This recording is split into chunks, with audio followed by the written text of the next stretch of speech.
Hello Ramesh Suresh ఇద్దరు friends.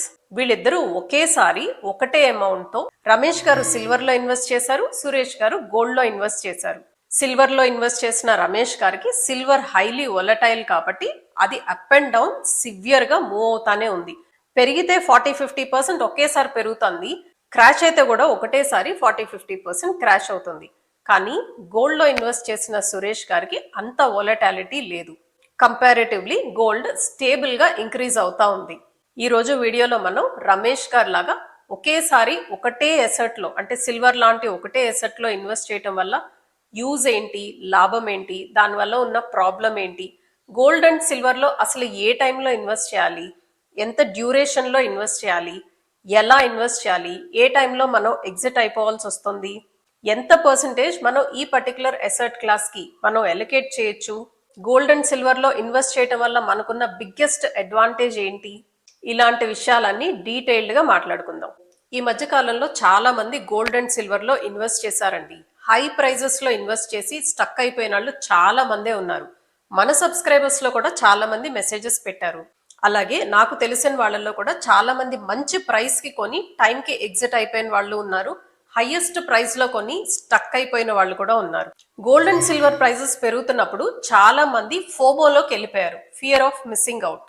అప్పుడు చాలా మంది అనలిస్టులు కూడా సజెషన్స్ ఇచ్చారండి, గోల్డ్ లో ఇన్వెస్ట్ చేయాలి, సిల్వర్ లో ఇన్వెస్ట్ చేయాలి, ఇలాంటి ప్రైజెస్ మనకి ఇంకెప్పుడు దొరకవు, ఇలాంటి విషయాలన్నీ. ఆ మాటలన్నీ విని హై ప్రైస్ లో కొని స్టక్ అయిపోయిన వాళ్ళు చాలా మంది ఉన్నారు. ఈ వీడియో మీరు ఈ రోజనే కాదు, ఏ రోజైనా సరే గోల్డ్ అండ్ సిల్వర్ కొనేటప్పుడు ఒక రిఫరెన్స్ కింద మీరు కన్సిడర్ చేయొచ్చు. కైండ్లీ నోట్, నేను రిజిస్టర్డ్ ఫైనాన్షియల్ అడ్వైజర్ కాదు. ఈ వీడియోలో మనం మాట్లాడుకుంటున్న విషయాలన్నీ హిస్టారిక్ డేటా బేస్డ్ మీద ఎడ్యుకేషనల్ పర్పస్ కోసం నా ఎక్స్పీరియన్స్ తో నాకు తెలిసిన విషయాలని అవైలబుల్ గా ఉన్న డేటాని నేను మీతో షేర్ చేసుకుంటున్నాను. Firstly we will start with అసలు గోల్డ్ అండ్ సిల్వర్ లో ఇన్వెస్ట్మెంట్ చేయడం అవసరమా, ఇన్వెస్ట్మెంట్ ఎందుకు చేయాలి అన్న విషయంతో స్టార్ట్ చేద్దాం. చూడండి, ఈక్విటీ మార్కెట్స్ లో వొలటాలిటీ చాలా ఎక్కువ ఉంటుంది అని మనందరికీ తెలిసిందే. ఈక్విటీ మార్కెట్ లో 2 మెయిన్ రీజన్స్ మన కంట్రోల్లో ఉండవండి. ఒకటి domestic reasons, 2 global reasons. Domestic reasons అంటే సే ఫర్ ఎగ్జాంపుల్ ఇండియాలో వార్ లాంటి కండిషన్స్ ఏమన్నా వచ్చినాయి అనుకోండి, వి ఆల్ నో మన చుట్టుపక్కల ఎలాంటి నైబర్స్ ఉన్నారో మనకందరికీ తెలిసిన విషయమే కదా. స్టార్టింగ్ ఫ్రమ్ పాకిస్తాన్ అవ్వచ్చు, నేపాల్ అవ్వచ్చు, బంగ్లాదేశ్ అవ్వచ్చు, ఎలాంటి జియో పొలిటికల్ డిస్టర్బెన్సెస్ వచ్చినా ఫస్ట్ ఎఫెక్ట్ పడేది ఈక్విటీ మార్కెట్స్ మీదే. ఆ టైంలో మార్కెట్స్ ఎంత హెవీగా కరెక్ట్ అవుతాయో మనకందరికీ తెలిసిన విషయమే. అలానే at the same time global markets లో ఇంపాక్ట్ ఉందనుకోండి. ఫర్ ఎగ్జాంపుల్ కోవిడ్ టైంలో గ్లోబల్ గా అన్ని మార్కెట్స్ క్రాష్ అయినాయి. ఆ టైంలో ఆబ్వియస్ గా ఇండియన్ మార్కెట్ కూడా క్రాష్ అయింది. అలానే 2022లో ఉక్రెయిన్ అండ్ రష్యా వార్ జరిగినప్పుడు ఆ ఇంపాక్ట్ కూడా మన మార్కెట్ మీద పడింది. ఇప్పుడు జరుగుతున్న Iran and US war impact కూడా మన మార్కెట్ మీద చాలా హెవీగా ఉంది. సో అందుకే కదా మనం ఎప్పుడూ అనుకుంటాం ఈక్విటీస్ లో వొలటాలిటీ చాలా ఎక్కువగా ఉంటుంది అని.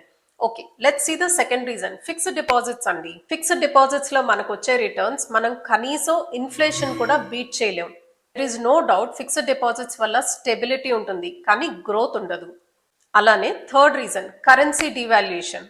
కరెన్సీ డివాల్యుయేషన్ కి రకరకాల రీజన్స్ ఉంటాయండి. ఓవర్ ప్రింటింగ్ ఆఫ్ కరెన్సీ వల్ల కరెన్సీ డివాల్యుయేట్ అవుతుంది. అలానే ఆయిల్ ప్రైజెస్ ఇంక్రీజ్ అయినాయి అనుకోండి, కరెన్సీ డివాల్యూ అవుతుంది. సో ఒకసారి కరెన్సీ డివాల్యూ అయితే చూడండి, ఇప్పుడు వార్ టైంలో కూడా 90 రూపీస్ లో ఉన్న మన కరెన్సీ సడన్ గా 94 రూపీస్ వరకు వెళ్ళిపోయింది. అఫ్ కోర్స్ ఆర్బీఐ గైడెన్స్ తో ఇప్పుడు మళ్ళీ 92.8 కి ఎంతో వచ్చింది అనుకోండి, బట్ స్టిల్ కరెన్సీ డివాల్యుయేషన్ కూడా మన స్టాక్ మార్కెట్ మీద, మన పోర్ట్ఫోలియోస్ మీద హెవీ ఇంపాక్ట్ చూపిస్తుంది. కానీ గోల్డ్ అండ్ సిల్వర్ ప్రైజెస్ అలా కాదు. Gold and silver prices global గా డిసైడ్ అవుతాయి. చాలా మంది గోల్డ్ అండ్ సిల్వర్ ప్రైజింగ్ అంటే అదేదో ఇండియాలో ఫెస్టివల్స్ జరుగుతున్న టైంలోనో పెళ్లిళ్ళ టైంలోనో ప్రైజెస్ పెరుగుతున్నాయి అనుకుంటారు. అలా కాదండి. గోల్డ్ అండ్ సిల్వర్ ప్రైజెస్ పెరిగేది తగ్గేది గ్లోబల్ ఈవెంట్స్ బేస్డ్ మీద. ఇది ఇండియాలోనే కాదండి, వరల్డ్ లో ఎక్కడైనా సరే గోల్డ్ ని సిల్వర్ ని గ్లోబల్ కమోడిటీ కింద ట్రీట్ చేస్తారు. సే ఫర్ ఎగ్జాంపుల్ యుఎస్ లో డాలర్ వాల్యూ పడిపోయింది అనుకోండి, యుఎస్ స్టాక్ మార్కెట్ పడిపోతుంది, అప్పుడు కూడా గోల్డ్ అండ్ సిల్వరే ప్రొటెక్ట్ చేస్తుంది. So world wide gold and silver ని ఒక హెడ్జింగ్ లాగా వాడుకుంటారు, ఒక ప్రొటెక్షన్ లాగా వాడుకుంటారు. ఆ సేమ్ ప్రొటెక్షన్ మన పోర్ట్ఫోలియోకి గోల్డ్ అండ్ సిల్వర్ తీసుకుని వస్తుంది. And most importantly gold and silver లో వచ్చే రిటర్న్స్ మనం లాంగర్ డ్యూరేషన్ లో చూసుకుంటే ఈక్విటీ మార్కెట్స్ కి ఈక్వల్ గా వస్తుంది. మనం ఒక 20 years రిటర్న్స్ చెక్ చేసామనుకోండి, ఈక్విటీస్ లో కూడా నియర్లీ 12% రిటర్న్ వచ్చింది. గోల్డ్ అండ్ సిల్వర్ లో కూడా అదే 12 to 14% రిటర్న్ వచ్చింది. There is no doubt silver లో వొలటాలిటీ చాలా హెవీగా ఉంటుంది. It is just as simple as this అండి. ఇన్ఫ్లేషన్ ఇంక్రీజ్ అయినప్పుడు, మార్కెట్స్ ఫాల్ అయినప్పుడు, గ్లోబల్ గా అన్సర్టనిటీ ఉన్నప్పుడు గోల్డ్ కి డిమాండ్ ఇంక్రీజ్ అవుతుంది. చూడండి, కోవిడ్ టైంలో మార్కెట్స్ అన్ని ఎంత అన్స్టేబుల్ గా ఉన్నాయి, కానీ గోల్డ్ కి గ్లోబల్ గా డిమాండ్ ఇంక్రీజ్ అయింది. సో ఫియర్ పెరిగితే gold will become an important asset class. So మన పోర్ట్ఫోలియోకి కాస్త స్టెబిలిటీ కావాలి అనుకుంటే మనం గోల్డ్ లో ఇన్వెస్ట్ చేసుకుంటే ఆ స్టెబిలిటీని గోల్డ్ తీసుకొస్తుంది. సిల్వర్ ఏం చేస్తుంది? Silver is highly volatile, high risk, కానీ ఆపర్చునిటీ కూడా లాంగ్ రన్ లో సిల్వర్ కి ఈక్వల్ గా ఉంటుంది. మనం ప్రీవియస్ 20 years డేటా తీసుకుంటే gold and silver almost similar గానే పెరిగినాయండి. కాకపోతే గోల్డ్ స్టేబుల్ గా పెరిగింది, సిల్వర్ మాత్రం హైస్ అండ్ లోస్ చూస్తూ పెరిగింది. సో గోల్డ్ లో మనం ఇన్వెస్ట్మెంట్ చేయకుండా ఉండటానికి పెద్ద రీజన్స్ ఏం లేవండి. ఏదో ఒక ఫామ్ లో మనం గోల్డ్ లో ఇన్వెస్ట్ చేయొచ్చు. అది బాండ్స్ రూపంలో అన్నా ఇన్వెస్ట్ చేయొచ్చు, ఈటీఎఫ్ లో అన్నా ఇన్వెస్ట్ చేయొచ్చు. కాదు అని అంటే ఫిజికల్ ఫామ్ లో, అంటే ప్యూర్ గోల్డ్ లోనో ఆర్నమెంటల్ గోల్డ్ లోనో ఇన్వెస్ట్ చేసుకోవచ్చు. అఫ్ కోర్స్ మీరు ఆర్నమెంటల్ గోల్డ్ లో ఫిజికల్ ఫామ్ లో తీసుకుంటే మీరు ట్యాక్స్ పే చేయాల్సి ఉంటుంది. మేకింగ్ ఛార్జెస్ అని, వేస్టేజ్ అని, ఇలా రకరకాల ఛార్జెస్ ఉంటాయి. అట్ ద సేమ్ టైం ఇంట్లో వాళ్ళు వాడుకోవటానికి కూడా గోల్డ్ ఉపయోగపడుతుంది కదా.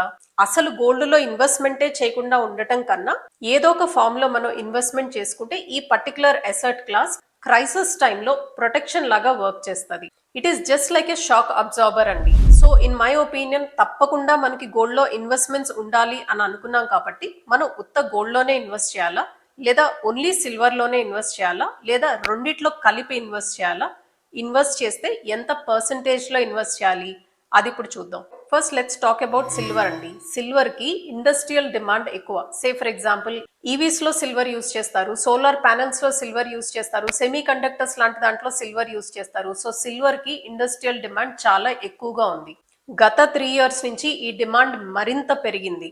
అట్ ద సేమ్ టైం మనం ఒక విషయం క్లియర్ గా గుర్తుపెట్టుకోవాలి. ఇండస్ట్రియల్ డిమాండ్ తో లింక్ అయి ఉన్న ఏ ప్రోడక్ట్ అయినా, దట్ మీన్స్ మీరు diesel, petrol, crude oil, iron, copper, ఇలా మీరు ఏదైనా తీసుకోండి, ఇండస్ట్రియల్ డిమాండ్ తో లింక్ అయి ఉంటే ఆల్మోస్ట్ ఎవ్రీ 10 days కి 15 days కి డిమాండ్ పెరుగుతూ తగ్గుతూ ఉంటుంది. కాబట్టి బేస్డ్ ఆన్ దట్ వాటి ప్రైజెస్ కూడా పెరుగుతా తగ్గుతూ ఉంటాయి. వెరీ హై వొలటాలిటీ ఉంటుంది. డిమాండ్ ఎక్కువగా ఉన్నప్పుడు ప్రైజెస్ చాలా హెవీగా పెరిగిపోతాయి, డిమాండ్ తగ్గినప్పుడు ప్రైజెస్ తగ్గుతాయి.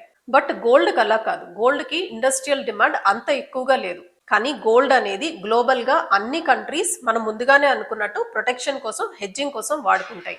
సే ఫర్ ఎగ్జాంపుల్ ఏ కంట్రీలో అయినా కరెన్సీ ఫ్లక్చుయేషన్స్ ని కంట్రోల్ చేయడానికి గోల్డ్ ని అమ్మటం, గోల్డ్ ని కొనటం వాళ్ళ సెంట్రల్ బ్యాంక్స్ చేస్తాయి. సో గోల్డ్ అనేది much stable product. Gold and silver లో మనం ఎంత ఇన్వెస్ట్ చేయాలి అన్నది ఇప్పుడు చూద్దాం. సే ఫర్ ఎగ్జాంపుల్ మన పోర్ట్ఫోలియో సైజ్ 1 lakh అనుకోండి. అండర్స్టాండింగ్ కోసం చెప్తున్నాను, మీ పోర్ట్ఫోలియో సైజ్ ని బట్టి మీరు రీకాలిక్యులేట్ చేసుకోవచ్చు. ఆ 1 lakh లో ఒక 10,000 రూపీస్ ఇన్వెస్ట్మెంట్ గోల్డ్ లో ఉండేలాగా, ఒక 5,000 రూపీస్ ఇన్వెస్ట్మెంట్ సిల్వర్ లో ఉండేలాగా చూసుకోవాలి. This is the industry thumb rule.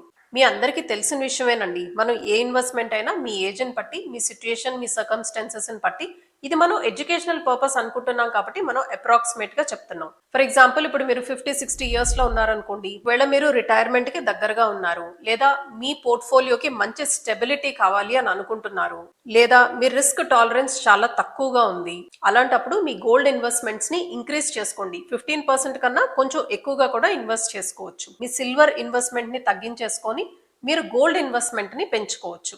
లేదా if you are an young person watching this video, 25 years, 35 years లో మీరు ఉన్నారనుకోండి, మీకు రిస్క్ టాలరెన్స్ బాగుందనుకోండి, వొలటాలిటీని మీరు తట్టుకోగలరు అని అనుకుంటే, అలానే ఫోకస్డ్ గ్రోత్ కావాలి అని అనుకుంటే, అప్పుడు సిల్వర్ ని 5% పెట్టుకుని గోల్డ్ ని 10% పెట్టుకోవచ్చు. సో గోల్డ్ అండ్ సిల్వర్ రెండు కలుపుకొని అప్రాక్సిమేట్ గా 15% ఉంటే అది మనకి పోర్ట్ఫోలియోకి మంచి ప్రొటెక్షన్ లాగా, మంచి షాక్ అబ్జార్బర్ లాగా పనిచేస్తుంది. Usually about 20% is not recommended అండి. సో మీ వయసు తక్కువగా ఉంటే మీకు తక్కువ బంగారం ఇన్వెస్ట్మెంట్ అవసరం అవుతుంది. మీ వయసు ఎక్కువగా ఉంటే మీరు ఎక్కువగా బంగారంలో ఇన్వెస్ట్ చేసుకుని మీ పోర్ట్ఫోలియోని ప్రొటెక్ట్ చేసుకోవచ్చు. ఏ టైంలో ఇన్వెస్ట్ చేయాలి? గోల్డ్ ని, సిల్వర్ ని ప్రైజింగ్ చేయడం చాలా డిఫికల్ట్ అండి. స్పెషలీ సిల్వర్ ని, హైలీ వొలటైల్ ఉన్న ప్రోడక్ట్. ఇండస్ట్రియల్ డిమాండ్ బేస్డ్ మీద ప్రైజెస్ అప్ అండ్ డౌన్ అవుతాయని మనం ముందే అనుకున్నాం. ఈ మధ్య కాలంలో మనం ఎవరిని పలకరించినా సిల్వర్ ప్రైస్ ని ప్రెడిక్ట్ చేసే ప్రయత్నం చేస్తున్నారు. 2,50,000 రైట్ ప్రైస్ అని ఒకళ్ళు అంటే 5 lakh వరకు పెరిగిపోతుంది అని మరొకళ్ళు చెప్తున్నారు. టెంపరీగా వచ్చే ఈ ఫ్లక్చుయేషన్స్ అన్నిటిని పక్కన పెట్టి ఎస్ఐపి ఫామ్ లో ఇన్వెస్ట్ చేయండి. మీకు ప్రైస్ పెరిగినా ప్రైస్ తగ్గినా మీకు ప్రైస్ యావరేజింగ్ అవుతుంది కదా. మీ పోర్ట్ఫోలియో సైజ్ ఏంటో మీకు తెలుసు. ఒకవేళ మీరు ఎస్ఐపిస్ ఆల్రెడీ చేస్తూ ఉంటే మీరు ఎంత అమౌంట్ ఎస్ఐపి చేస్తున్నారో మీకు ఆల్రెడీ తెలుసు. మీరు చేస్తున్న ఎస్ఐపిస్ లో నుంచి మనం ఇందాక తీసుకున్న క్యాలిక్యులేషన్ ప్రకారం మాక్సిమం 15%, 10% గోల్డ్ లో, 5% సిల్వర్ లో ఎస్ఐపి ఫామ్ లో ఇన్వెస్ట్ చేయడం మనకి సేఫ్ అవుతుంది. ఏ ఫామ్ లో తీసుకోవాలి? ఈటీఎఫ్ ఫామ్ లో తీసుకోండి. సిల్వర్ కి ఈటీఎఫ్స్ ఉన్నాయి, గోల్డ్ కి ఈటీఎఫ్స్ ఉన్నాయి. ఈటీఎఫ్ ఫామ్ లో తీసుకుంటే మనకి ఆ మేకింగ్ ఛార్జెస్ అని, వేస్టేజ్ అని అవన్నీ సేవ్ అవుతాయి కదా. Of course there is no doubt, ఇంట్లో వాళ్ళు గోల్డ్ కావాలి అని అనుకుంటే ఫంక్షన్స్ ఏదన్నా ఉన్నప్పుడు, బయటకు వెళ్ళినప్పుడు, పూజలప్పుడు గోల్డ్ పెట్టుకోవాలి అనుకుంటున్నారు కాబట్టి అది పర్సనల్ యూస్ కాబట్టి అప్పుడు మనం మేకింగ్ ఛార్జెస్ గురించి, వేస్టేజ్ గురించి ఆలోచించకుండా ఫిజికల్ ఫామ్ లో కూడా కొనుక్కోవచ్చు. But best method is ETFs in SIP mode. So మనం ఎప్పుడు అనుకున్నట్టు మనం లాంగర్ డ్యూరేషన్స్ కి మనం ఇన్వెస్ట్మెంట్ ప్లాన్ చేసుకుంటుంటే గోల్డ్ అండ్ సిల్వర్ అనేది ఒక మంచి ఇన్వెస్ట్మెంట్ క్లాస్ అవుతుంది. 10 years ప్లస్ మనం ఇన్వెస్ట్మెంట్ చేసుకోగలిగితే ఇన్ఫ్లేషన్ ని బీట్ చేసే రిటర్న్సే కాకుండా మనకి ఈక్విటీ మార్కెట్స్ కి ఆల్మోస్ట్ ఈక్వల్ గా ఉండే రిటర్న్స్ గోల్డ్ అండ్ సిల్వర్ లో కూడా జనరేట్ అయ్యే పాసిబిలిటీ ఉంది.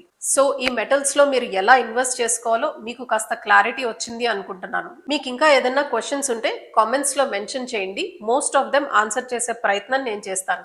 అలానే మన కమ్యూనిటీ మెంబర్స్ కూడా మీ క్వశ్చన్స్ ఏంటో తెలుస్తుంది, వాళ్ళకి తెలిసిన ఆన్సర్ వాళ్ళు మీకు చెప్పే ప్రయత్నం చేస్తారు. ఈ వీడియో మీకు యూస్ఫుల్ అనిపిస్తే please like, comment, share and subscribe. Thank you so much for watching till here. See you. Bye.